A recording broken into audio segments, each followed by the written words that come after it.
Madam Dayang Miliana.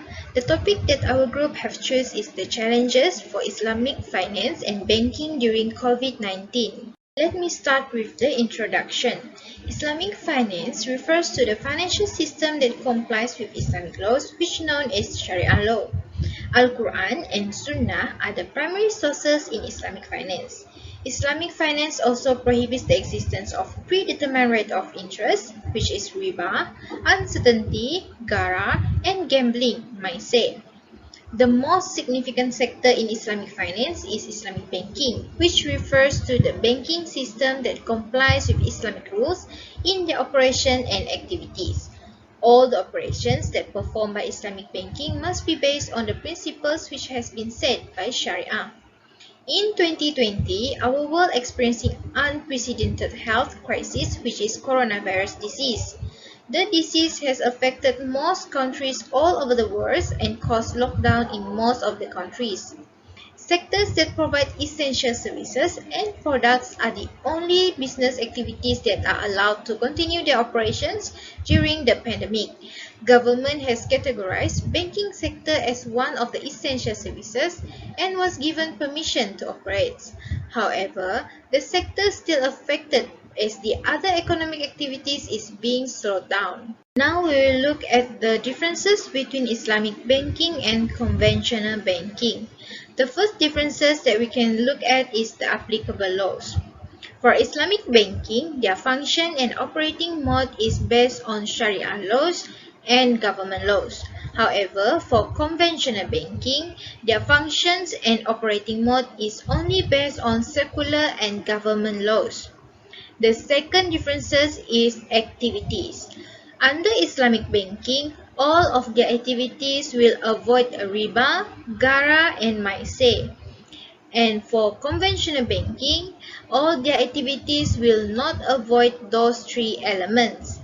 The third differences will be the medium of exchange. Under Islamic banking, the bank will purchase commodities such as car or house as required by their client. However, for conventional banking, the financier will give money as an interest-bearing loan to their client regardless how their client use that money. The other differences is based of profit for both banking. For Islamic banking, the profit is earned through exchange of goods and services, while for conventional banking, the bank will charge interest on the capital and that capital is depends on time value. The next differences is time value of money. Under Islamic banking, the selling price is fixed and not changed after both parties have agreed on the price. However, under conventional banking, time value of money will keep increasing with the passage of time. The last differences is risk sharing. For Islamic banking, both the institution and client will bear the risk in proportion of their capital contribution or based on the ratio that they have agreed. For conventional banking, the interest is charged even when the client suffers losses. Therefore, there is no risk sharing under conventional banking. Good morning to Madam Dayang. My name is Prislin, and today I will be presenting about the early development of Islamic banking in Malaysia and the difference between the systems used from around the world. Islamic finance and banking in Malaysia started in 1983 after the government set up an Islamic bank licensed as Bank Islam Malaysia Berhad (BIMB) to answer the public demand. Bank Negara Malaysia (BNM) granted a 10-year exclusive right to this new bank to operate as the only Islamic bank in the country and granted government investment certificate to help in their liquidity management in operation. In 1984, the first Islamic insurance company was established and regulated by the Takaful Act 1984. In 1990, Malaysia became the first to issue Sukuk, the Islamic bond, which is another historic development in the Islamic finance market. In 1993, as the 10 years grant to BIMB expired, BNM offered The first three licensed in Scheme Perbankan Tanpa Faedah (SPTF) to Maybank, UMBC, and Bank Bumi Putra Malaysia to allow conventional banks to open Islamic banking windows. After the launch of the Islamic interbank money market in 1994, more conventional banks started to open Islamic windows as their Islamic subsidiaries, showing a tremendous increase in the number of Islamic branches being set up all over the country.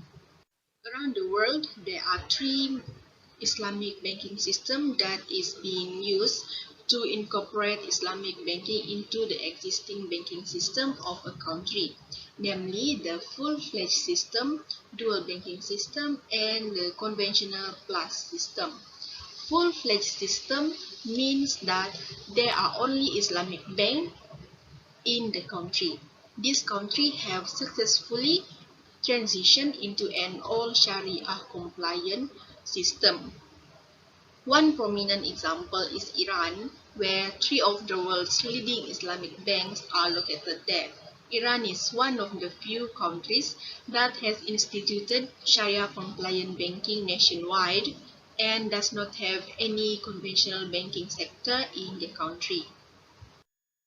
In Malaysia, we use the dual banking system, in which the Islamic banking system exists parallel with the conventional banking system. The Islamic financial system encompasses of the Islamic banking system, Islamic money market, Islamic insurance or takaful, Islamic capital market, and the specialized financial institution which provide alternative sources of financing. This structure enhances the resilience of the Islamic financial system to withstand financial shocks and contributes to the overall stability of the Islamic financial system. Another country that adopts this system is Indonesia. The system is the conventional plus system that has been adopted by Saudi Arabia, Bahrain, Bangladesh, Singapore, and a few other countries in the Middle East. In Singapore, there is no specific law for Islamic finance. The Singaporean government takes a fine-tuning approach to accommodate both Islamic and conventional banking with a common regulatory framework.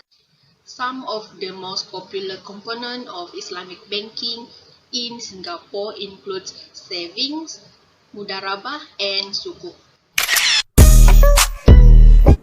A very wonderful day I bid to Madam Dayang Miliana. My name is Iza Atira binti Noman, and now I will proceed with the challenges toward the Islamic finance and banking sector in Malaysia in post-COVID era.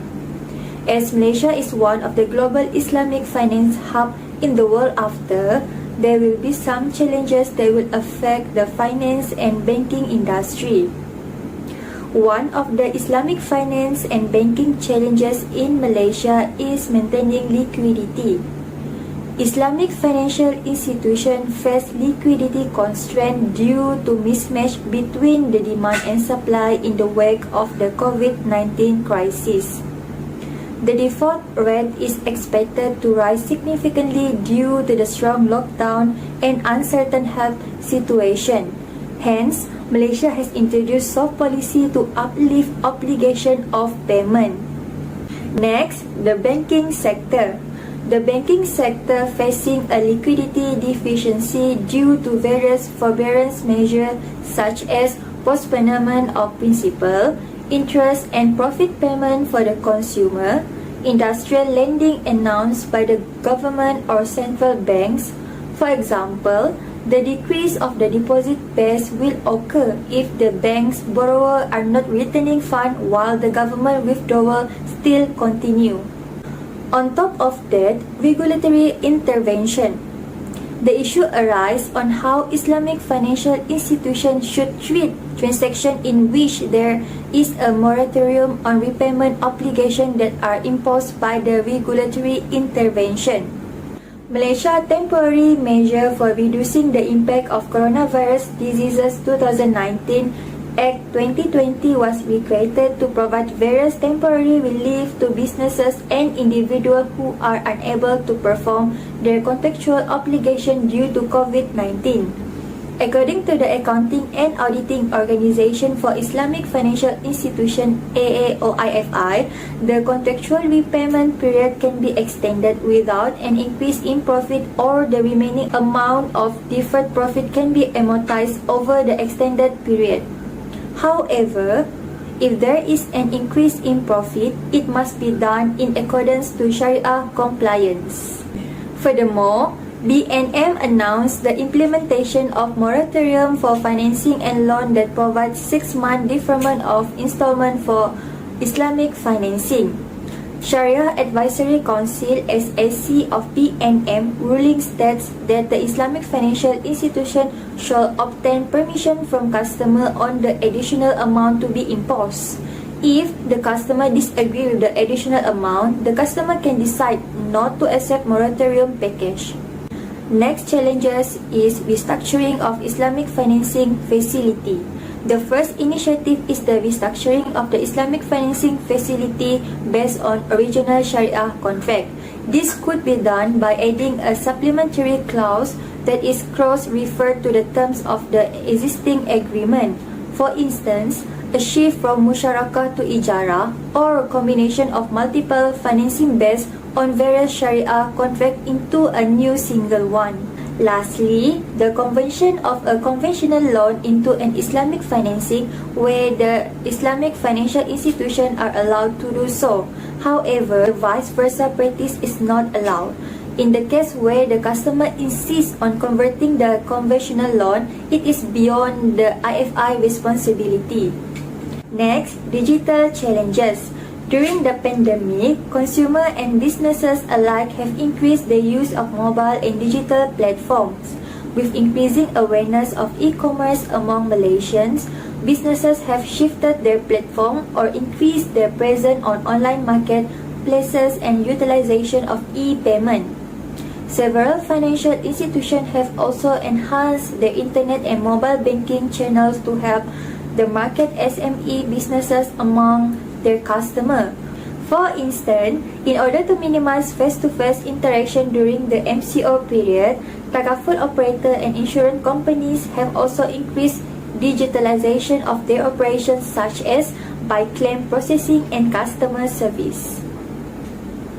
Last challenges is finding qualified profession in Islamic finance industry. The qualified profession need to be obtained in order to meet the target, which is to convert 20% conventional banking sector into Islamic finance. However, the main blockage of the growing of Islamic finance industry is the shortage of qualified employees who are capable to charge for the position. In order to boost the development of Islamic banking industry, several academic training by Islamic Banking and Finance Institute Malaysia (IBFIM) are offered in Malaysia. The training program consists of Certified Qualification in Islamic Finance (CQIF), Advanced Qualification in Islamic Finance (ADVQIF), and Fundamental Certified in Islamic Banking and Takaful (FCIBT). My name is Romina Ana Ujai, and now I will continue with the next part of our presentation, where I will be presenting about challenges in international faced by Islamic banking and finances. One of the post-COVID challenges for Islamic finance internationally is zero cash due to EMI postponement. Islamic banks are facing liquidity problem due to EMI postponement announced by the government. Islamic banks have virtually no cash due to no inflow of cash. This situation happens because the regulators have announced the postponement of loan payments for the bank's customers from 3 months to 6 months in order to give relief to the citizen and bank customers. This decision by the regulators is not a happy sign for the Islamic bank, as the banks will have virtually zero cash inflow in the next 6 months. Supply of cash coming into bank decreases dramatically. Simultaneously, the demand becomes even higher. This kind of situation is caused by customers unable to pay their debts or obligations to the bank. Accordingly, the supply of cash available in bank declines. In the meantime, banks still have to pay off operational costs and the profit sharing ratio to third party. Another big challenge is the inevitable decline in economic growth. A month-long lockdown will take out billions if there is zero economic activity. But during the period of lockdown, not all economic activities are halted. As such, we can expect the loss to be about 60% to 75% of when there is zero economic activity. So by rough estimate, a month-long lockdown would have trimmed GDP growth by 1% at least. A prolonged lockdown or slowdown in economy for another 2 months may very well push overall economic growth into negative territory as feared by the International Monetary Fund in its latest economic assessment for the country. Challenge faced by the Islamic banking and finance industry, for example in Oman, is how to digitalize services and payments. Especially during the coronavirus pandemic, banknotes have become a burden because they facilitate transmission of the virus. Therefore, the World Health Organization recommends the use of contactless payments that will make Islamic banks rely on digital technologies and minimize use of physical branches. Therefore, it is time for players in the Islamic finance industry in Oman to change their strategy and revise their budgets to meet new targets. In the short run, Oman's Islamic Bank should shift a big part of their financing portfolio to health, as this sector contributes a lot to the current economic activities. Therefore, this sector should be given a lot of focus and emphasis. Next is dealing with balance of payment difficulties. Going forward, the balance of payment situation is also going to present a big threat to our policymakers. A drop in oil prices will result in a loss of jobs to overseas workers in the Middle East. Most of our workforce in the Middle East are employed in blue-collar jobs in construction and energy sectors. Since these sectors are going to be hit badly, the overseas workers will face layoff and it will decrease remittances back to their country. On the other hand, attracting foreign investment in a short period is difficult even with policy incentive. Foreign portfolio investment could potentially come to the stock market at the current attractive valuations, but very few people are convinced that markets have bottomed out and hence investors wait unless they have lucrative incentive like significant decreases in capital gains tax. To conclude, the coronavirus outbreak is an extraordinary situation that has already affected economic activity so much that the resulting economic recession is similar to none. Amid the pandemic, Islamic banking and finance can seize a major role. The question is whether the industry is able to evolve its business models, transform its processes, and if organizations can adapt.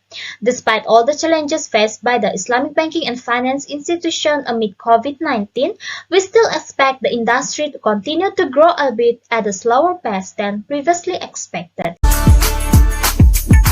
Hi, my name is Nurizatul Azira binti Nasir, and I'm going to present about the role of Islamic finance during COVID-19.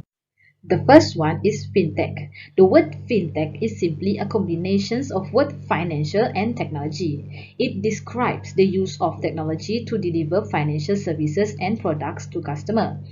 Most of the financial services are now tied to technology for its delivery. The use of blockchain and artificial intelligence has already revolutionized the finance world, according to Hassan and Hassan on 2020. According to Todorov, the use of fintech in delivering Islamic financial services such as wakaf, crowdfunding, zakat, and etc. will make it more transparent, efficient, innovative, attractive, and user-friendly to deliver the financial services to the customers. In August 2020, B&M collaborated with the MDEC to launch the Fintech Booster Program. Fintech companies and their partners will gain access to tools and business development support such as business model, legal and compliance advisory to develop meaningful solutions. This program is expected to spur a more dynamic fintech ecosystem that can contribute to thriving digital economy in Malaysia. The use of fintech has enabled a resurgence of Islamic social finance, and institutions are at the vanguard of using technology to enhance zakat collections. The available technology, especially blockchain, enhances transparency and reduces information asymmetry. Consequently, Muslims have greater confidence in making donations either in form of zakat, wakaf, or sadaqah using the fintech platform or application. The second one is Musharaka. Musharaka is one of the most popular Islamic financial services used by Islamic financial institutions and banks to finance individuals and organizations. It refers to two or more persons coming together to contribute capital to do business and sharing profits and losses according to agreed terms and conditions. Musharaka is a very powerful Islamic financial service for expanding welfare and reducing poverty. Musharaka can potentially be one of the most effective tools against the economic consequences of COVID-19. After the pandemic ends, financial experts start analyzing the losses, costs, and damages done to individuals and SMEs.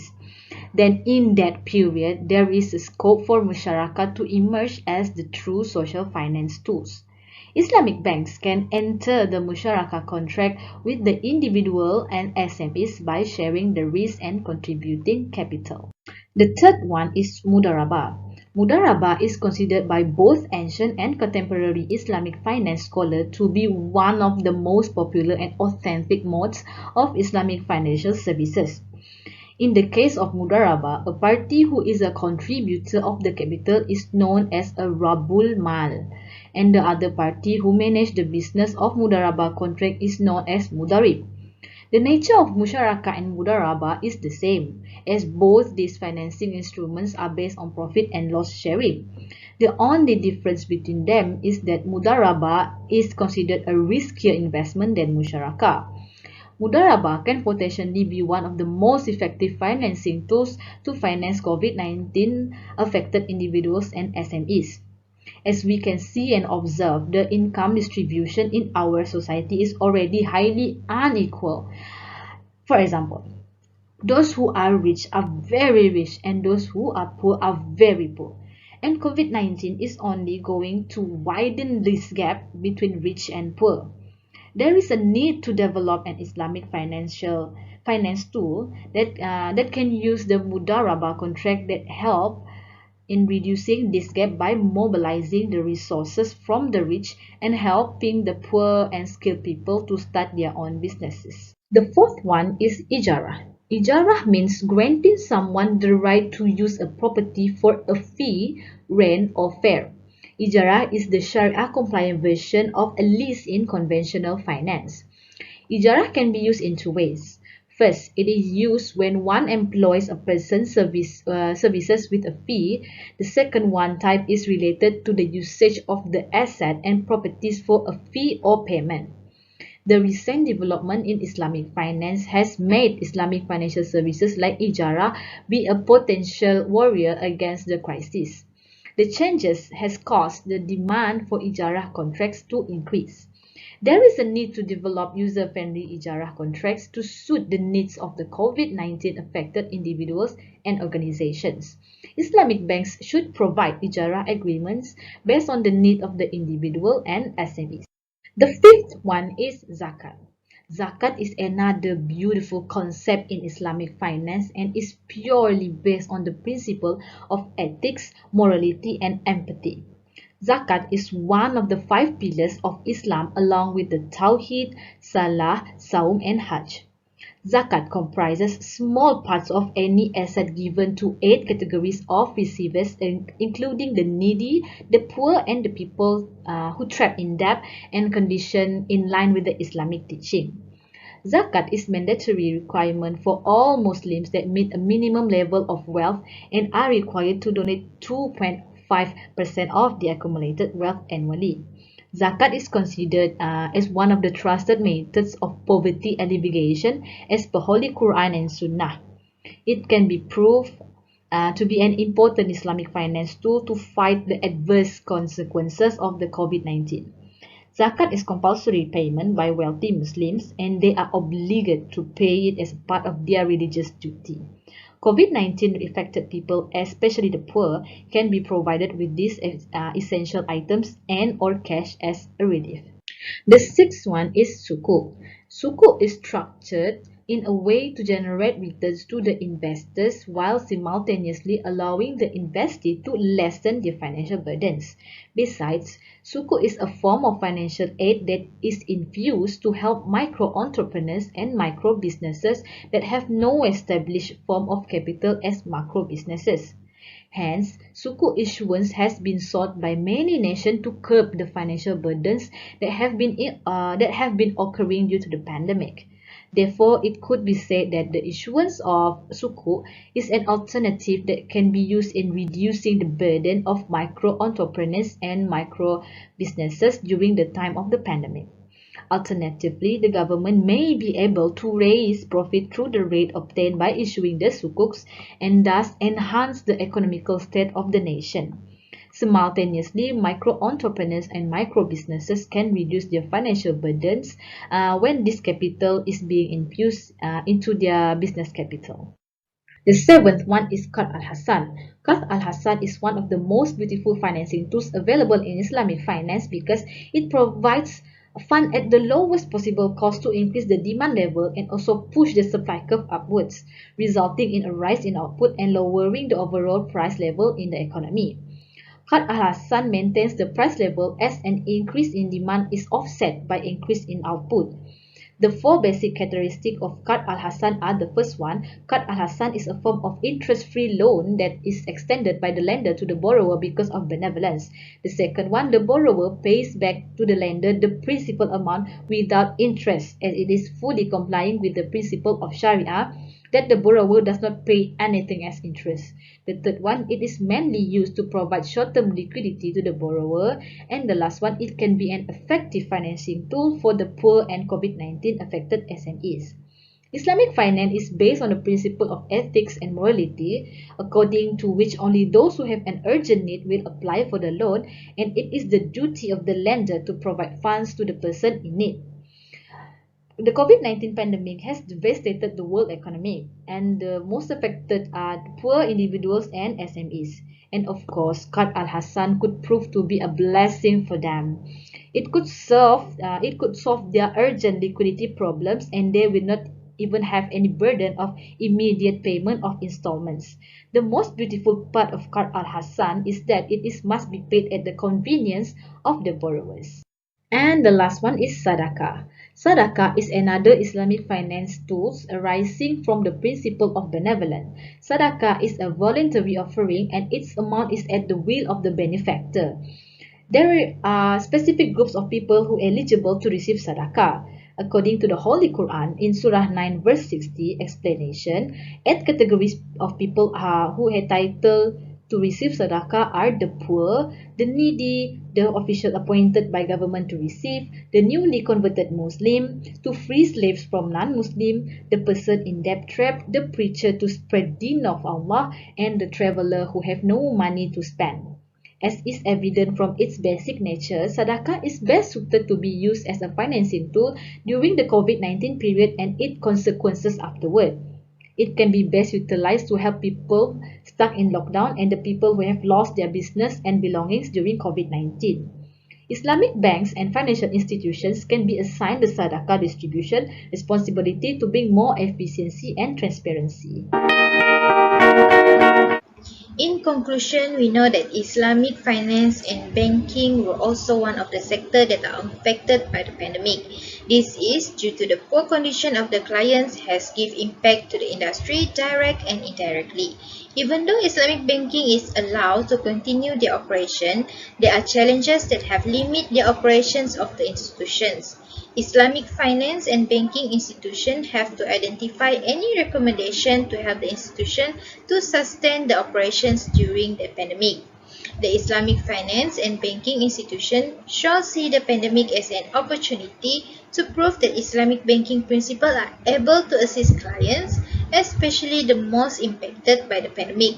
As a result, the institution can weather the operation and attract more attention from public.